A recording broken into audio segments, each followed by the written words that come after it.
Matter 5 presents The Chain.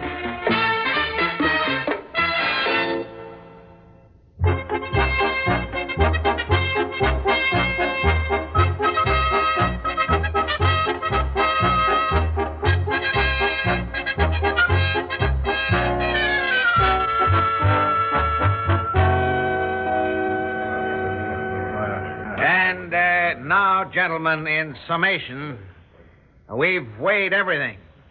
Our military strength, position, their strength, the politics, the economics, everything relevant.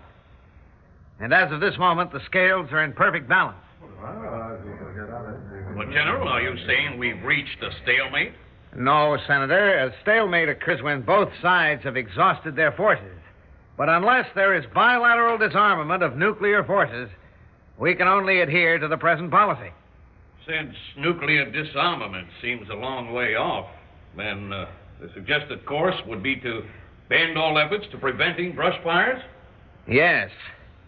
But sometimes a brush fire seems to start without a match.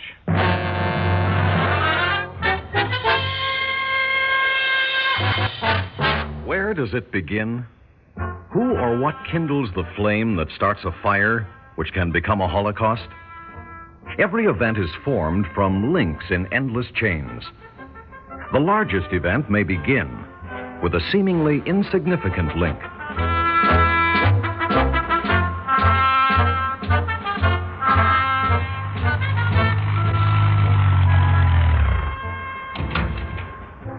The United Nations building, please. Yes, sir. Beautiful day, isn't it, sir? What? Oh, yeah, yes, it is. My wife's always beefing. Says I'm working on all the nice days. Comes my day off, it rains. What does she want from me? Like I got... Look out, that's all! Gee. Some people letting their dogs run around loose. Like to give a guy a heart attack. Oh, gee. Hey, mister, you okay? I mean, you didn't bang your head or nothing when I stopped, did you? No, I'm not hurt. Look, could you move on, please? Yeah, sure. Well, maybe I better take you to a hospital? No, I'm all right. Just shaking a bit. Well, I got some forms here in the glove compartment. If you'll sign one. Yeah. All it says is that I offered to take you to a doctor and you refused. That lets me off the hook if you sue. Look, I have no intention of suing. Well, it's okay to sue, but like I said, it just takes me off the hook. Just sign there at the bottom, huh? Look, will you please watch where you're driving? Wasn't my fault. That big slob cut me off. That's 60 cents. And will you sign the form, mister? Here's a ballpoint. All right. Beckley Fletcher. There. Hey, your change. Keep it. Cab. 603 12th Avenue. Yes, sir. Beautiful day, isn't it, sir?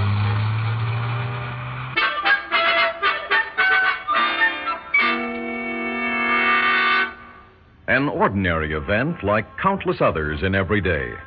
A simple link in a chain of human affairs.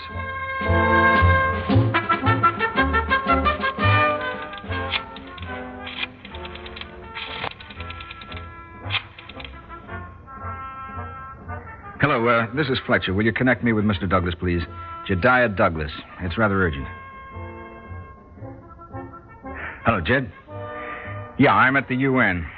I'm afraid I've committed a super goof. I left my briefcase in a cab. I had all the copies of the Raganda report in it.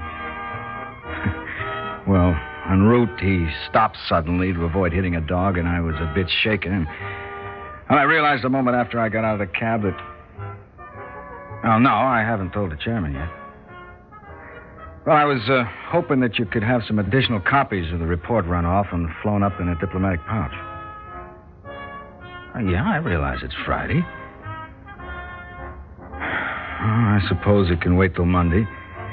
In the meantime, I'll try to trace the cab. And if I can get my briefcase back within a few hours, I won't have to ask for a delay. No, I certainly won't mention that I lost the report in the cab. I know a particular delegate who would make diplomatic mincemeat of such a truthful admission.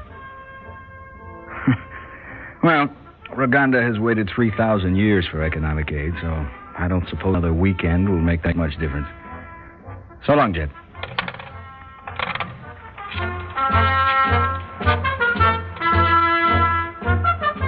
If Beckley Fletcher had not hailed that particular cab, if that dog had not run out into the street, if he had forgotten his briefcase. But no matter. It's only a small embarrassment. Probably no more important than a link in a chain.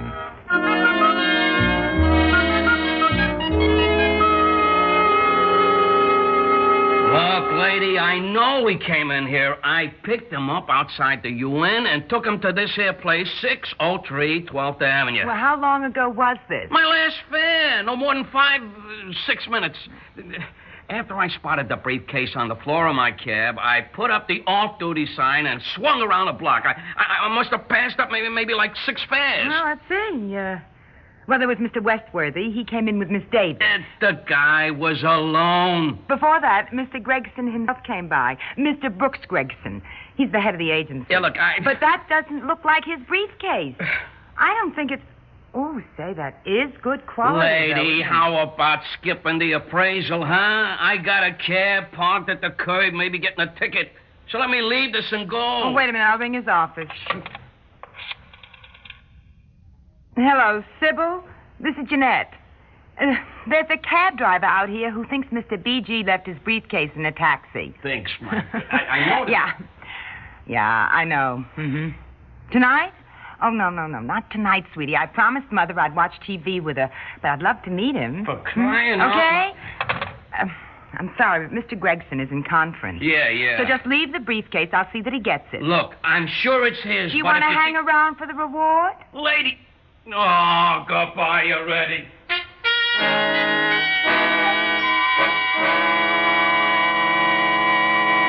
No, Jeanette, that is not my briefcase. Oh, but the cab driver swore I'm that sure he did. Well, what should I do with it? Well, let's open it and...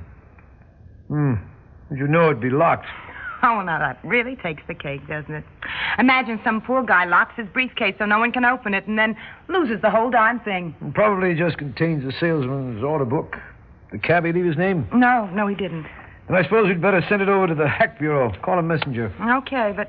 Well, you know how it is on Fridays, Mr. Gregson. They take forever. Well, Monday morning. Won't make a difference.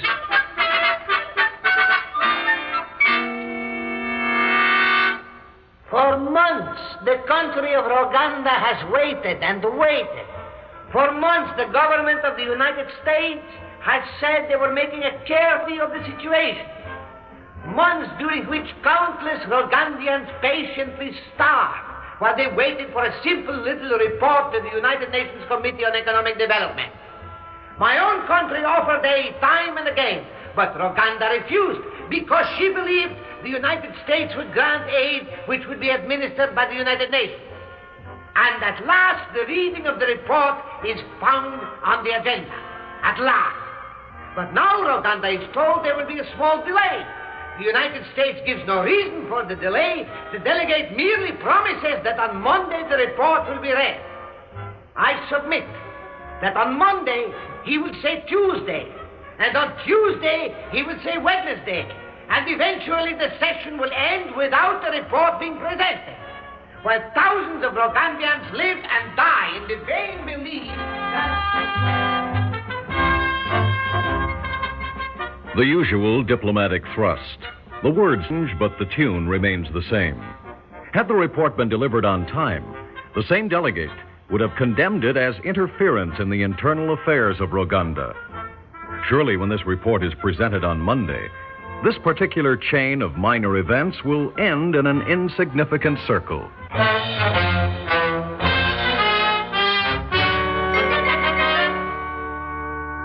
Good evening. This is Baldwin Andrews with the On the Hour News. The top story of the day broke within the last few minutes. Early this evening, the United States consulate in Roganda was stoned by an angry mob carrying signs of protest against Yankee imperialism. First reports gave little hint as to the reasons for the sudden flare-up, and for several hours, the Rogandian government imposed strict censorship on all dispatches. But we now have a report from a reliable source. The neutralist government of Premier Bartre has been deposed by a military junta. A government overthrown. Coincidence? No. An inevitable event forged from successive links in a chain, still growing, link by link, threatening to enfill the earth.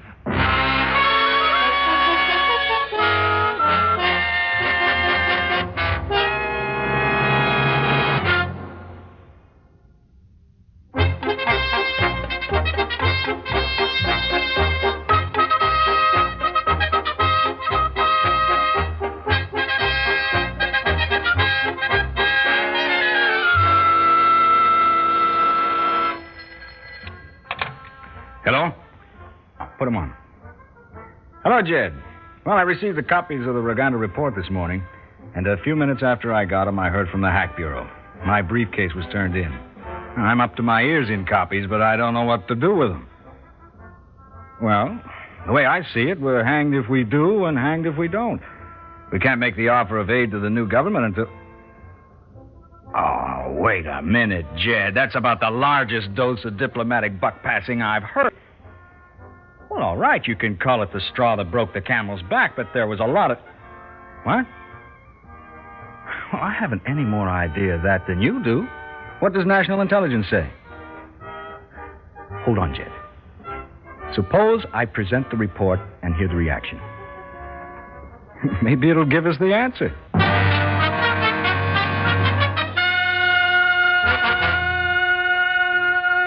It is very interesting to note that after promises of several months, the United States government chooses this day to present its plan for aid to Roganda. This very day, when the delegate from Roganda is not a legal representative of his government and can accept only in behalf of the imperialist puppet regime which no longer rules Roganda.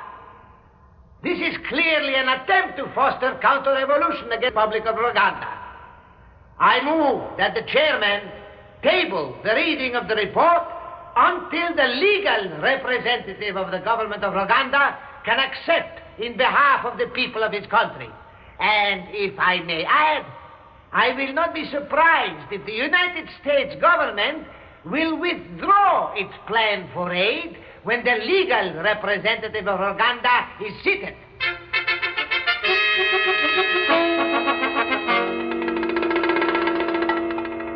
The great powers debate, charge, and countercharge. But both East and West are aware of the dangers in upsetting the balance of the scales. An anxious world watches and waits, fearing that one of the great powers will make a military commitment which will cause a counter-commitment from the other side.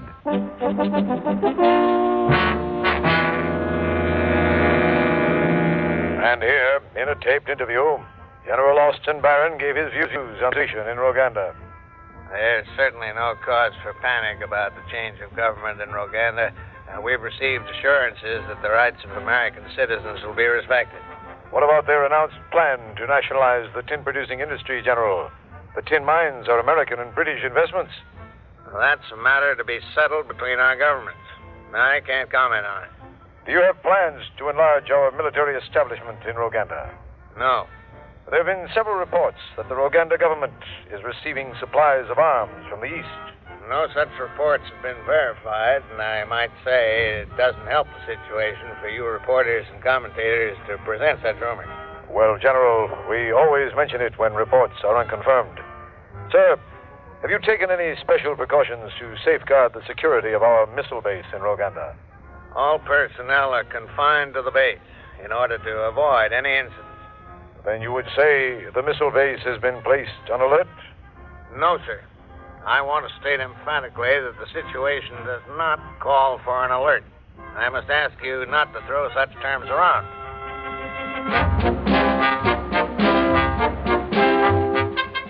The general and all military men on both sides have learned to fear escalation, a chain of events which increases too rapidly to control.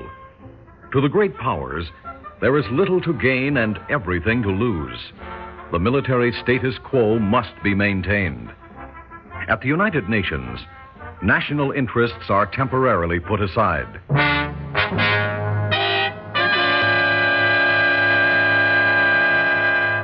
The United States is to be commended on its speedy recognition of the People's Government of Rwanda and its offer of economic aid to be administered by the United Nations. My government wishes to join with the United States in the interest of international and therefore will match the United States offer dollar for dollar.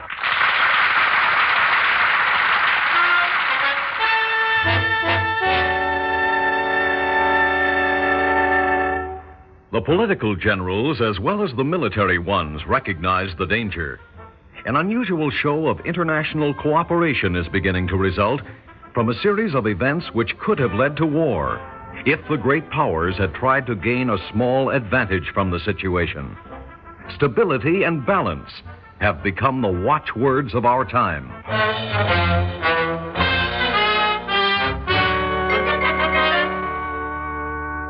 An extraordinary development has taken place in Rwanda, coming on the heels of pledges of economic aid from both East and West.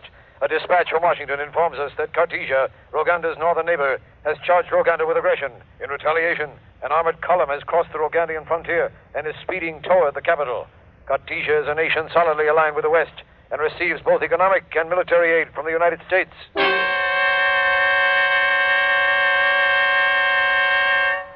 Charge the United States with instigating aggression by Cartesia against the People's Republic of Rwanda. My government proposes that the United Nations call for an immediate ceasefire. Our ambassador condemned the charge against the United States as irresponsible, but joined in the plea for an immediate ceasefire. Latest dispatches from Rwanda are conflicting, but it seems certain that Cartesian troops have penetrated far into the interior of Rwanda. Who is to blame for the threat to the balance of the scales? Rwanda? Cartesia? What caused the outbreak of war between these tiny nations? Who fired the first shot? These are questions that need no answering at the moment. What is important is that this brush fire be contained before it spreads. The Ugandan army has deserted the capital. Observers report the evacuation was orderly. Apparently, the decision was made in order to physical damage to the capital. The Rwandan government has issued no statement of surrender, and it is presumed that it intends to continue the fight from more strategic ground in the mountain areas of Rwanda. There are unconfirmed reports that the Rwandans are receiving military support from volunteer units coming from an eastern nation. I must repeat, these are unconfirmed There's reports. absolutely no evidence that the Rwandan army is being reinforced by volunteers. The personnel at our missile base is on standby duty, but the base is located far from the center of hostilities.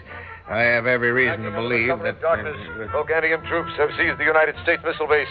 Units of the 7th Airborne Battalion have launched an attack in a desperate effort to recapture the base. Oh, wait. This is the latest dispatch. A missile. I repeat, a missile has just been launched from our base, presumably by the Rwandans. We have no information concerning the missile itself. It may be equipped with a nuclear warhead. And we have no information about the missile's destination. How did it begin? What was the first link in the chain of events? The scales of war were in perfect balance until a dog ran into a street.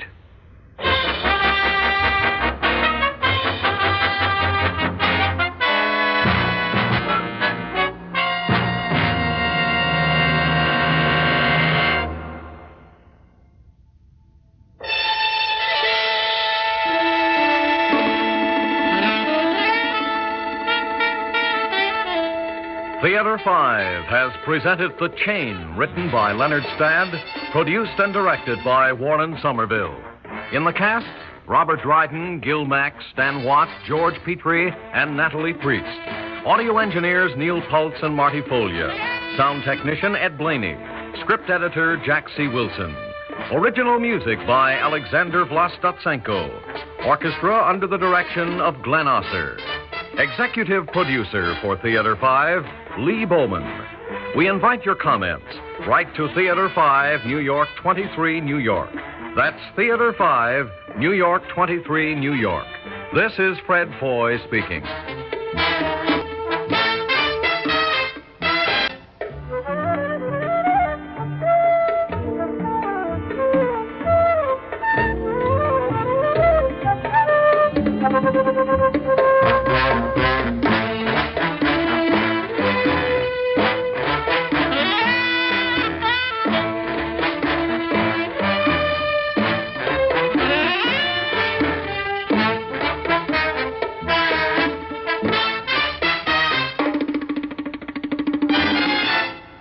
This has been an ABC Radio Network production.